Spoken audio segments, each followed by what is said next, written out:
Faltan 9 minutos para las 8 de la mañana. Vamos a hablar acerca de lo que sucedió ayer ya con el trámite terminado de la acusación constitucional presentada en contra del ministro de Desarrollo Social, Giorgio Jackson. Ayer la Cámara rechazó el fondo de esta acusación en contra del ministro, derribando el juicio político impulsado por la bancada del Partido Republicano. La Democracia Cristiana y también los exparlamentarios, los que se retiraron de la Democracia Cristiana, las abstenciones de Chile Vamos y las gestiones del gobierno para asegurar la presencia total del oficialismo inclinaron la balanza en favor del secretario de Estado. Estamos en contacto con Gonzalo Urquina hasta ahora. Gonzalo, muy buenos días. Hola, Gonzalo. Muy buenos días, Katy Nivaldo. Si el tablero mostró los números duros y un resultado claro que fue predecido durante semanas, pero la verdad es que la historia del día en que la Cámara de Diputadas y Diputados resolvió rechazar esta acusación constitucional contra el ministro Giorgio Jackson se cuenta con otros matices. Fueron 76 votos en contra, entre los que se cuentan 4 parlamentarios que estaban con licencia médica y uno que debía operarse el mismo día de la votación, el liberal Luis Maya. También el apoyo de la Democracia Cristiana y los diputados que renunciaron a ese partido y, por cierto, el rechazo cerrado de todo el oficialismo. Pero también contribuyeron las abstenciones de Chile Vamos, Jimeno Sandón, Eduardo Durán y Joaquín Lavín, y votos como el de Felipe Camaño y Camila Musante, que también se abstuvo, contribuyeron a despejar ese claro que se abría hacia una potencial aprobación durante la tarde. El ministro de Desarrollo Social, Giorgio Jackson, valoró que culmina un proceso que calificó como evitable y el jefe de bancada de Republicano, José Mesa, criticó lo que consideró como excesivas gestiones del Ejecutivo. Muchas veces se trataba de diferencias políticas que son legítimas. Yo creo que fue lo que sopesó y lo que inclinó la balanza. Incluso quienes son de la oposición y dieron el paso, hoy día culmina un proceso que nosotros creemos se pudo haber evitado. El despliegue de ministros que vimos observando tranquilamente, la negociación y la presión que hubo por parte del gobierno para proteger al mejor amigo del presidente tuvo su efecto. Sí, en efecto hubo 10 ministros de Estado en la Cámara Baja y el trabajo de sus equipos para asegurar que este triunfo se mantuviese holgado como fue. En Renovación Nacional y la UDI mantuvieron relativo silencio tras el resultado. Muchos sentían que no era ni su derrota ni su victoria, pero no podían dejar el flanco abierto para la arremetida de republicanos si sus votos terminaban resultando claves.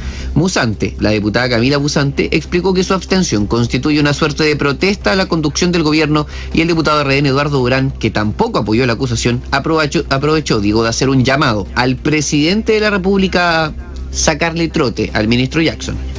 Creo que el gobierno hoy se ha estado distanciando del programa, se ha estado distanciando de los compromisos programáticos, la aprobación de un sinnúmero de proyectos perjudiciales para la comunidad. Me pareció que no infringía la Constitución. Lo que sí hay que hacer y un llamado al gobierno a que le saque trote al ministro Jackson o definitivamente lo cambie.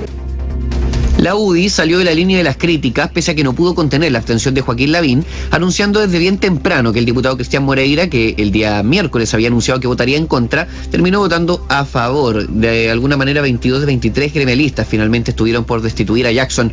Henry Leal, de esa colectividad, valoró esa inmensa mayoría, mientras que el diputado Miguel Ángel Calisto explicó por qué después de mucha reflexión, el Centro Democrático Unido resolvió votar contra el libelo acusatorio.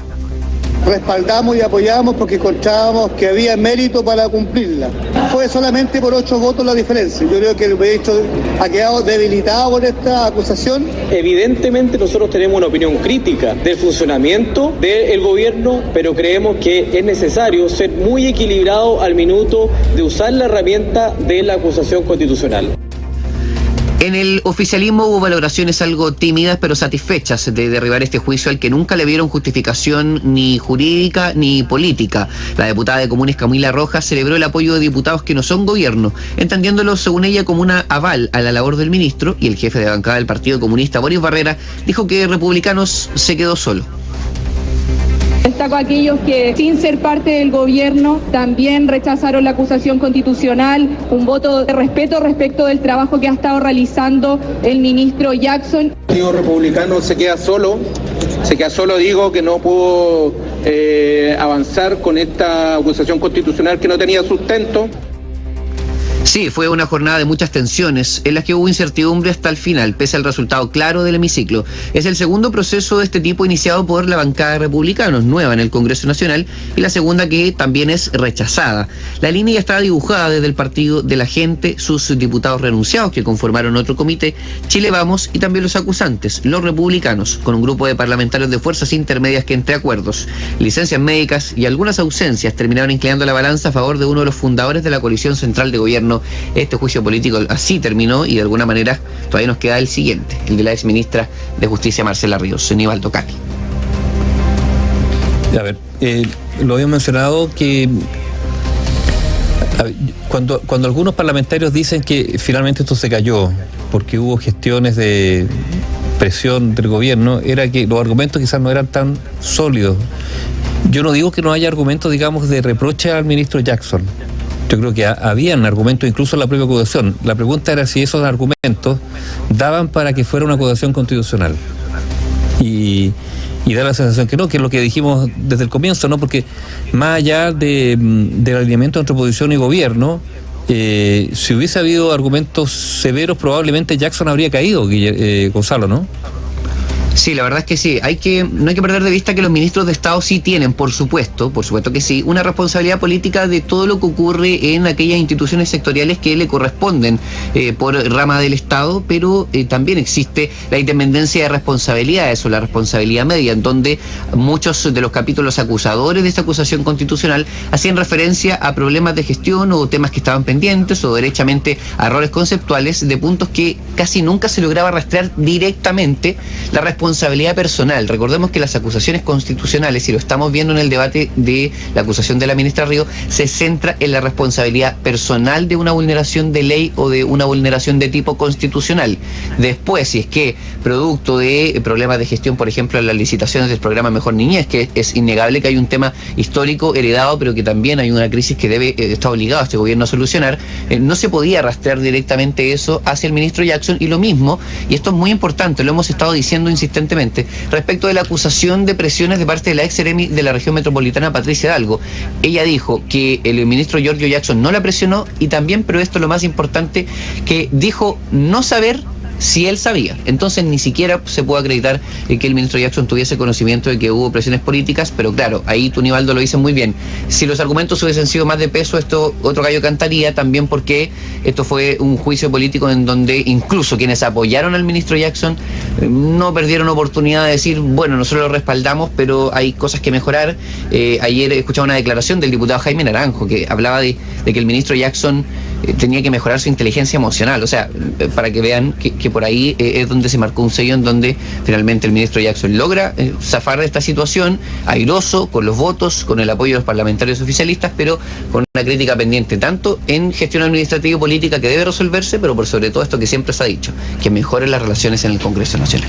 Bueno, por eso es que es tan relevante. Yo destacaría dos hechos por lo menos bastante relevantes del tema político, porque al final lo jurídico, yo creo que quedó claro que si bien se rechazó la cuestión previa, de todas formas no había mayor argumento jurídico como para sacar finalmente al ministro Jackson de su cargo. Por un lado eso, que a pesar de que estaba más o menos claro que esa situación era así, de todas formas se rechaza la cuestión previa, no le alcanzan los votos para que no siguiera avanzando la acusación y se discute el fondo. Eso por un lado. Y lo otro, lo que tú muy bien mencionas, Gonzalo, en relación a que incluso quienes rechazaron la acusación constitucional, todos o muchos de ellos se tomaron algún minuto en su argumentación para, decirlo así bien en chileno, repasar al ministro Jackson, porque hay un reconocimiento también de cómo esto es político y hay cobros anteriores por comportamientos anteriores, siendo él también parlamentario. También está lo que se le ha recriminado en varias oportunidades: su carácter, su forma de trato, su arrogancia, que varios dicen. Ahora, es efectivo que a nadie lo pueden sacar de su cargo por eso. O sea, no se puede presentar una acusación constitucional porque X o Y me cae mal, o porque no me saludó, porque está chateando, whatsappeando cuando está hablando conmigo, al resto, o porque me dijo que yo era, etcétera. Efectivamente, no se puede presentar una acusación constitucional por eso, o no se debiera, y no debiera tener la consecuencia que se espera que tenga. Pero yo entiendo que el ministro así se dio cuenta, dijo de hecho ayer que iba a ingresar, integrar a su análisis, finalmente reflexionar respecto de todo lo que le dijeron ayer en la Cámara y como tú ya decías, incluso personas que lo apoyaron. Sí, la verdad es que aquí se tiene que tratar de dar vuelta a la página. No hay que perder de vista que el ministro Giorgio Jackson era secretario general de la presidencia y que mucha de la molestia que nosotros les reportamos la semana pasada, cuando recién iniciaron las tratativas entre el gobierno y el Parlamento para derribar este juicio político, era que muchas de los temas pendientes, de los resquemores, de WhatsApp sin contestar o llamadas de teléfono infructíferas o reuniones para gestiones de urgencias legislativas o de incentivo de proyectos de parlamentarios quedaron sin ver, quedaron sin resolverse. Incluso a mí me queda muy registrado un parlamentario que me contaba que desde el momento en que él a mitad del año pasado le había escrito al ministro Jackson por la urgencia de una iniciativa de ley, el ministro supuestamente no le había contestado el teléfono hasta que de vuelta le llegó un mensaje muchos meses después. El ministro Jackson ya mide eso, ya de Desarrollo Social, en donde se quería iniciar esta conversación para que hubiese un respaldo de la acusación constitucional. Entonces, bueno, decían así no. Incluso un parlamentario oficialista, y de esto nos hacemos cargo de lo que decimos, ¿no? En los pasillos del Congreso se dice mucho. Un parlamentario oficialista decía así, medio en reserva, bueno, el ministro Jackson siempre se salva. Nosotros lo vamos a apoyar, pero encuentra la manera siempre de salvarse. Entonces, ¿qué es lo que tratamos de ilustrar con esto que estoy diciendo? El ánimo que finalmente debe tratar de revertir, debe tratar de sobreponerse a esto, porque el ministro Jackson siempre ha sido considerado como un ideólogo político del sector, como alguien que efectivamente conoce el Parlamento, de las instituciones del Estado, de su funcionamiento, de gestión administrativa, pero la parte política es un gran desafío. Y lo último, Katy, Nivaldo, también decir que hay otro tema que subyace a esto, sin ánimo de decir que es la única manera de negociar o de discutir o de llegar a acuerdos, y sabiendo que no es una expresión muy feliz, el gobierno nuevamente como que sangra mucho cuando tiene que conseguir algo. O sea, digamos que va al Congreso porque necesita el apoyo de los parlamentarios y ya todos saben que se ponen a pedir cosas y las consiguen, ¿no? Y las consiguen y bueno, y el gobierno logra su objetivo de corto plazo, pero teniendo que ceder cosas que no son menores. Nosotros hemos hablado de cómo se va moviendo la aguja en el gobierno en torno a la representación de cargos públicos territoriales desde Apruebo Dignidad hacia el socialismo democrático cada día más, y estas cosas van poniendo un granito de arena en esa dirección, ¿no? Gonzalo, pero eso es porque este es un gobierno débil. Es un gobierno que, débil porque tiene menos respaldo, las encuestas sí lo demuestran. A ver, recordemos que este es la primera vez en la historia de Chile con la segunda vuelta que he elegido presidente el que sale segundo en la primera vuelta. Claro. A ver, si en primera vuelta el apoyo a Gabriel Boric fue pobre. Después logró en la segunda vuelta por su campaña un apoyo muy, muy mayoritario, pero en su origen no fue un apoyo grande el de la primera vuelta. Ahora, y por lo tanto es un gobierno débil, y débil por los propios errores. Y débil sobre todo porque la derrota del 4 de septiembre es una derrota también del gobierno. ¿Por qué? Bueno, porque el presidente Boric se convirtió en el primer propagandista, el primer jefe de campaña de la opción por el apruebo, y además, y aquí hay que hablar de Giorgio Jackson. Giorgio Jackson fue uno de los personeros que más explícitamente dijo que el futuro del programa de gobierno estaba ligado indisolublemente a la propuesta de constitución que fue rechazada por más del 60% de los ciudadanos. Claro, supeditado, esto, condicionado. O sea, derrota, pero sí total. Entonces, claro, es el ideólogo, uno de los ideólogos del Frente Amplio, sí, pero además él fue el que dijo que la nueva constitución, la que se proponía, la que fue rechazada mayoritariamente, era no solo su constitución, sino que era la constitución del gobierno, y que el gobierno estaba amarrado a esa constitución. Por lo tanto, ¿cómo no va a estar débil? A ver, si su propuesta matriz, fue rechazada por la mayoría de la ciudadanía. Lo otro también hay que decir que las acusaciones constitucionales se han ido tomando un poco en serio. Entonces, el propio ministro Jackson votó ¿cuántas? 11 acusaciones constitucionales a favor. Entonces ahora andaba pidiendo agüita, digamos, cuando él no le concedió ni una gota de agua a los rivales cuando él fue oposición. Eso también hay que decirlo. O sea, hoy día o ayer, lo que pidió el actual oficialismo era que la oposición actuara no como ellos habían actuado cuando eran oposición. Lo consiguió de algunos, lo suficiente, digamos, para no perder. Entonces sí, hay un deterioro político del Ejecutivo que le pasa la cuenta en este caso a Giorgio Jackson, que ya no es la figura que era antes, y también se reacomodará, y en política la gente puede revivir y terminar siendo candidato presidencial también, por así decirlo. Pero Pero es un momento, claro, frágil del gobierno, y por eso lo que tú dices, Gonzalo, es cierto. Claro, el gobierno tiene que ceder mucho para conseguir tal vez poco, aunque lo consiga. Ahora igual, Nivaldo, uno se pregunta, y esto es muy abierto a debate, es muy interesante esta conversación, ¿cómo se detiene eventualmente esto, ¿no? Porque claro, toda la razón que la oposición anterior, que ahora es oficialismo, lanzó una ofensiva durante los 4 años del segundo gobierno del presidente Sebastián Piñera, está dicho, está sobre la mesa el dato, 11 acusaciones constitucionales.